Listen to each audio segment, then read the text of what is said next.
Welcome to 805 Focus. I'm Dr. Cinder Sinclair with Nonprofit Connect, and we will be bringing you the latest on your favorite nonprofits, so get ready to be inspired.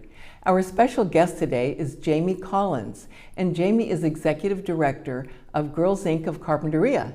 Welcome, Jamie. Thank you for having me. Oh gosh, I'm so excited that you're here because I always love hearing the wonderful programs and all the things you're doing in the lives of girls and families. And so maybe you can tell us what you're up to these days. Yeah, so it's been a busy couple of years for us since the pandemic and looking at our programs and how to better serve the community. One of the things we instituted as an organization was organizational values, and really taking those values to heart so that when tragedy strikes, we can not only serve our mission but serve our community. That's a great idea. Okay, so here we have this pandemic, all these problems, all these challenges, and you sort of made lemonade out of those lemons by saying, okay, let's just get ourselves centered here. What's important to us? What do we value? What do we really care about?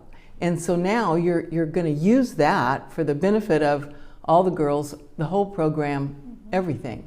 I love it. Yeah, well, and Carpinteria is unique in that we become an island, right, when tragedy strikes, and we saw that absolutely. With every flood that happens when the 101 shut down. We don't have access to basic needs like food and emergency services and things. So, and we don't have a community center in Carpinteria. And so Girls Inc. really felt one of our values is community, and really felt how can we adapt to best serve our girls, right? And in turn, by serving our girls, we're serving their families. And by serving the families, we're serving the greater community. So we're really taking a community-centered approach to the work that we do. Oh, gosh. That is a great way to look at it and to frame it all. And it's true, there is no real community center in Carpinteria. So tell us sort of the focus or the scope of Girls Inc. What do girls get out of coming to the organization? Yeah, so Girls Inc. nationally was founded in 1864, so right after the upheaval of the Civil War. So we've been in the United States for a very, very long time. And locally, Girls Inc. of Carpinteria was founded in the early 70s as a one-bedroom in a one-bedroom house serving 33 girls as a summer camp, and then continued to grow. And in the early 90s, the community came together to build our now forever home, the Girls Inc. of Carpinteria campus, in which we recently paid off our mortgage, so we're not going anywhere. Thank you. And now we serve about 1,000 youth through our programs. Our mission is to inspire girls to be strong, smart, and bold, but we do both in-school programming, so we go into the schools and we serve boys and girls, and then we also do our pro-girl, girl-only centered programming on our campus in Carpinteria. That is great. So maybe you could give me an example. I think you've got some new programs too, but give me an example of when you say you go into the schools and you also have them on your campus. Give me an example of a program for maybe older girls. Yeah, so in the schools, in the middle school, at Carpinteria Middle School, for 25 years, we've been teaching their comprehensive healthy sexuality programming. So we do girls and boys, we break them off by their identified gender, and have honest conversations with them to make sure that they're educated and safe so that they can make informed decisions about healthy relationships, and just kind of what to look for. It's all age appropriate and age relevant, to give them the information they need to grow up to be strong, smart, and bold, and make healthy choices for themselves. On our school campus, we primarily serve younger girls. Primarily we serve kindergarten through 8th grade. And there they get exposure to all different kinds of things. We really focus, we're an enrichment program, we're not just an after-school program. And so we look at ourselves as an extension of the school day and introducing girls to science, technology, engineering, and math, or STEM, or literacy components, or sports. Most recently, we've introduced girls to pickleball, and we've done basketball and soccer, and there's not a lot of youth sports in Carpinteria, so giving them a little taste of enrichment is part of what we do. So girls can choose, like you say, here's our list of programs, and they can choose what and is it within the school time? This So school we're day? primarily an after-school program during the Okay. school year. So they come to us right after school. Okay, we feed okay. them snack, and then they go into their enrichment. So during the school year, they rotate through. So every week they're getting an introduction to STEM, to literacy, to some kind of athletic enrichment. And then different things that the facilitators are passionate about. And then during the summertime, we're a more focused program. So we're like a traditional summer camp. Summer is my absolute favorite time of year. If I could be a full-time summer camp counselor, I totally would. Because it's just such a unique opportunity that you have these children all day and you can make such an impactful experience on who they develop to be and who they grow up to be. And so we'll take them on field trips. Every week is themed. So for example, we always have a water week, and so we'll take them to the Maritime Museum and teach them all about kind of the natural landscape and how water plays into our everyday lives and fuels our body, but also fuels all of these things around us. And then we have the sports camps throughout summer too. So summer for us is extremely busy. But I think that's why I love it so much, is because it's just go, go, go. Yeah. So now you said over 1,000 girls Yep. Mm-hmm. in any given what time period? So in a year. In a year. Mm-hmm. Gosh, that is a Yeah. lot. And from basically kindergarten through 12th grade, huh? Mm-hmm. Yeah. So we really try and focus on building our program so that we can have a continuum of programs. So for the younger ones, you know, they appreciate the after-school environment in our summer day camp. The teens we recognize need a little more independence and freedom. And so with teens, we really focus on building leadership skills and community advocacy and giving back. And then we also have our 5-year college-bound program, Eureka, which is targeted for girls to go to college and career and kind of be ready for the next stage in their life after they graduate high school.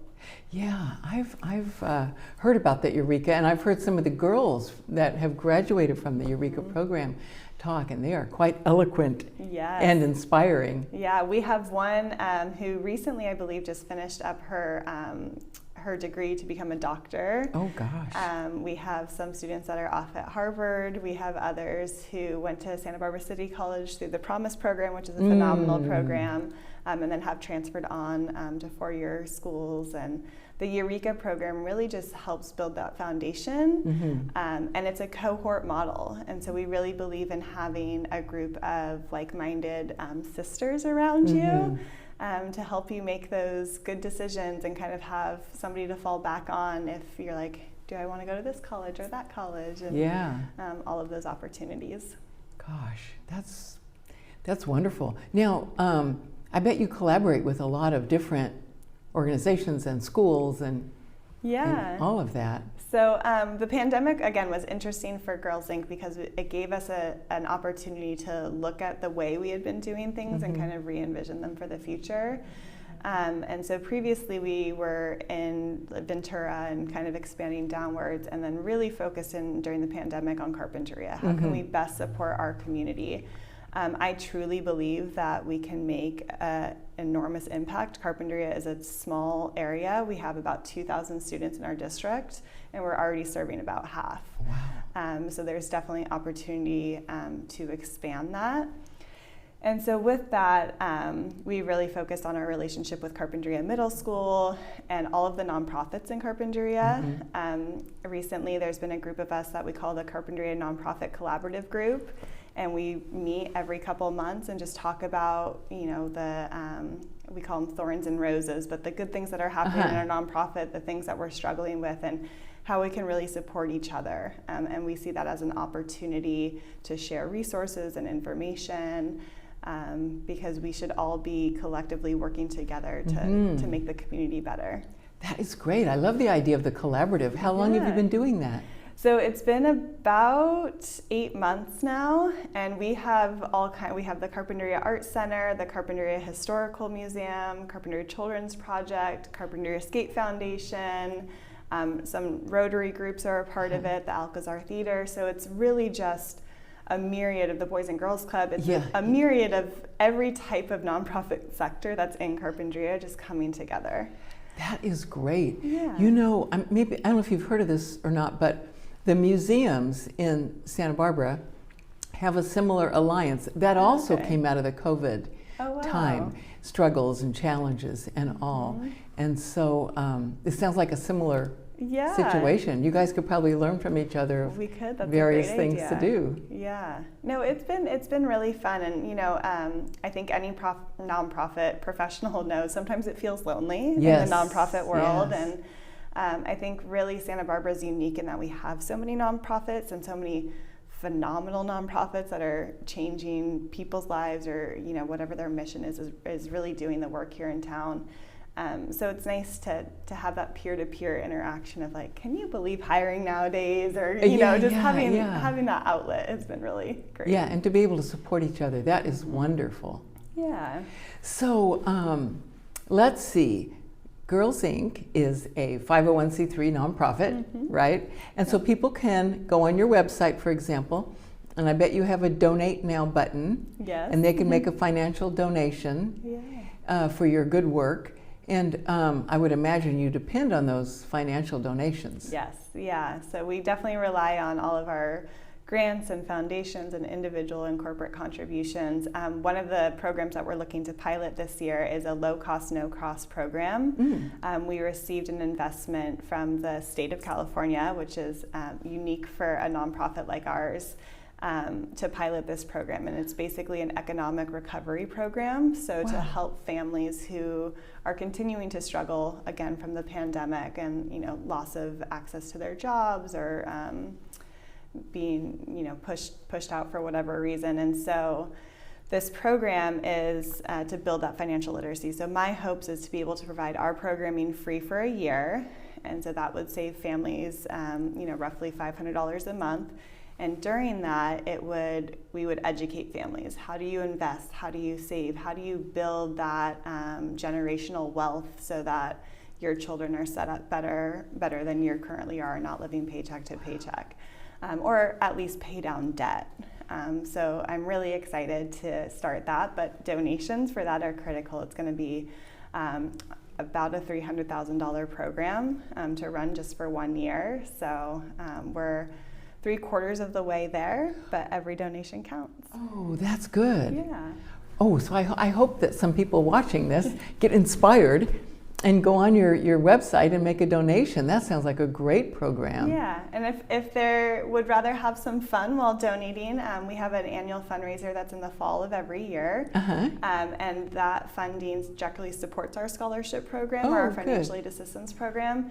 And so all of that funding, again, will support this pilot program that we're launching. Oh, that's good. And so a person, once again, could go on your website and find out about the exact dates of when it's coming this particular fall, et cetera. Yes, yeah. Good. So tell us about your 7 new programs. Yeah, so we're starting a bunch of new programs, again, just to meet the girls with their current needs and where they are. One of the programs we launched was our mental health program, and that was funded by the Women's Fund of Santa Barbara.